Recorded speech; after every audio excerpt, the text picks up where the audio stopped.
Alright, welcome everybody to this first module of the course, which is going to be about feature engineering. It's going to be pretty interesting. We're going to tackle a bunch of topics from the way that we can properly structure our code through proper design principles, to the way that we're going to leverage distributed computing basically throughout the course to be able to run things locally and in cloud platforms, and the way that we're going to build incrementally our feature store and build like a proper testing suite to ensure that all of the operations and all of the work that we put into doing feature engineering is replicable and can be understood by other people, that are maybe not very familiar with your code. We're going to be discussing all of this in this module. I hope that you're excited. First of all, we're going to cover a little bit of theory just to get up and running. And then as always, we're going to move on to the live coding session and the first set of labs that are going to cement our understanding of the thing that we're reviewing today. So first of all, as I mentioned, this is the most important picture to keep in mind as we go through the course, because this contains the steps or kind of like the 4 building blocks that we need to have in mind as we go from raw data samples to predictions. Today, we're mainly going to be concerned about the first pipeline or the first building block, the feature engineering one. And so as you can see here, we're really going to go from these raw data samples to this feature store that contains all of our base covariates and that centralizes all of the transformation code that we need to apply to these raw data so that we can build our model smoothly afterwards. A pretty significant difference between writing proof of concept code for yourself, like to see whether you can solve some kind of problems, and building a large scale productized solution is that as you're going to get more people reading your code, and as you're probably going to have to reread your own code within the next 6 months, you want to make sure that you adhere to code design principles that will ensure that you can onboard people pretty quickly to your code base, and you can keep a structured set of modules that are going to be the basis of your solution, right? So we've already seen a few things that are pretty good practices for us to start building machine learning engineering product, but I wanted to mention a few others, and we're going to see that in the labs at a later stage. There are like a lot of good practices that are pretty important to keep doing on a consistent basis. But essentially, all of these design principles have to do with one of the following things here. Either kind of like promoting some kind of reproducible infrastructure so that 2 people running the same code in 2 different contexts can actually reach the same artifacts, like can generate the same data, can create the same models, can basically look at the same code base. You want to promote this reproducibility so that things are manageable in the long term. You also want to make sure that the code that you write is very clear, modular, and robust. If you follow, like for instance, Python best practices, you quickly realize that you want to decouple a lot of logic and that you reach these solid principles that are very often promoted by great programmers of the language. And we're going to see some examples of that. You want to make sure that you document a lot of the things that you do and that you keep this documentation up to date. Otherwise, it quickly gets out of hand. If you don't document what kind of design you've tried before, why did you make this kind of decision, why did you move away from that kind of decision, keeping this documentation, decision logs, and all of this kind of stuff is super, super useful as you build your machine learning system. And a pretty important part of machine learning engineering that very often gets overlooked, especially by people who come from data science or more mathematical background where you don't really have to build software, is the testing framework that needs to be built very, very early on, completely integrated with the stuff that you do, and that you need to grow, to reflect the growing complexity of your code base. And finally, you do want to make sure that you set up a version control system pretty quickly. You want to have a strong branching strategy for your project, especially as you start working with other people. All of this stuff invaluable to get your project off the ground.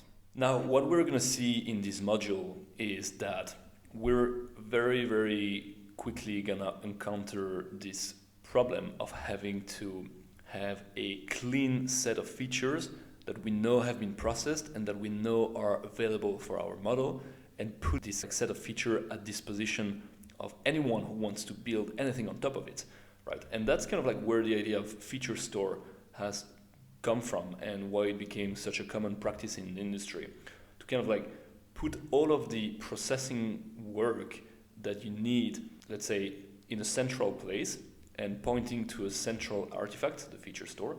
And afterwards, after having generated this feature store, having just everybody understand that you have this table containing all of these features that is clean, centralized, tracked, explained, documented, and all that kind of stuff, and that anyone who wants to build anything meaningful can just base their modeling work on top of this feature store, and they know exactly what they can expect to get from this feature store, so that they can focus on the modeling part and not on the feature engineering part anymore. So as part of the feature store, what we're going to talk about is the ingestion pipeline. It's the feature repository, like where is it exactly that we're going to keep this feature store. We're going to talk about the serving connectors, like how do we serve basically this data from the feature store to the actual modeling and all this kind of stuff.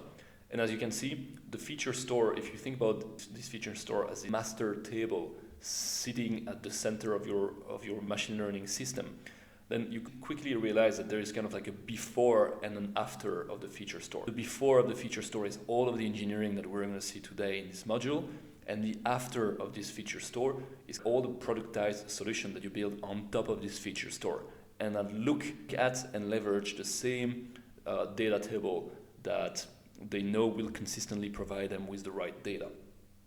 So we're going to come back to this idea of feature store quite a few times.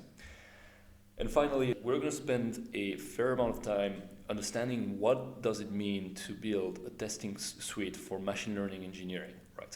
Testing is a huge subject, and there's definitely no limit to the amount of time you can put into teaching it. But essentially what I wanted to give you with this slide here, an idea of how you scale up your testing based on the different level of maturity that your solution is in here. Think about it that way, like when your solution is very mature, you're still like struggling to understand whether it's going to work and whether the modeling make any kind of sense, you're not going to start building any kind of testing, right? Because you know that the testing is going to be just increasing the amount of brain power you put on things that are not directly related to solving the problem. So you want to start building your testing suite to stabilize the pieces of solutions that you know are going to stay the same basically in the long term. And so you're very quickly going to face this time where the first testing that makes sense to build is the unit testing. And it's going to be the testing that contains a bunch of functionality, consistency, and drifting tests that are associated with the code, the data, and the models that you're generating with your solution, right? And we're gonna focus a lot on this unit testing because it's quite enough to already get the project off the ground. But obviously, as you start having your functionality pinned down and kind of like stabilized by your test, what you start to have is a bunch of different modules that go in a lot of different directions. And you start using your modules in your system not as a, let's say, set of independent modules, but as an interplay between different utilities, and that's where your integration testing comes into play. You want to make sure that maintainable code, that you have reproducible data, that you have data that you generate in the same way when you run at two different time or with two different environments. You want to make sure that it always leads to the same data. And you want to test the robustness of your model. Again, the idea that if you put the same inputs into your model, you should get the same output out of it. You should minimize the uncertainty and the discrepancy in the output that it generates. And then finally, there is a lot of business testing that's definitely beyond the scope of what we're talking here.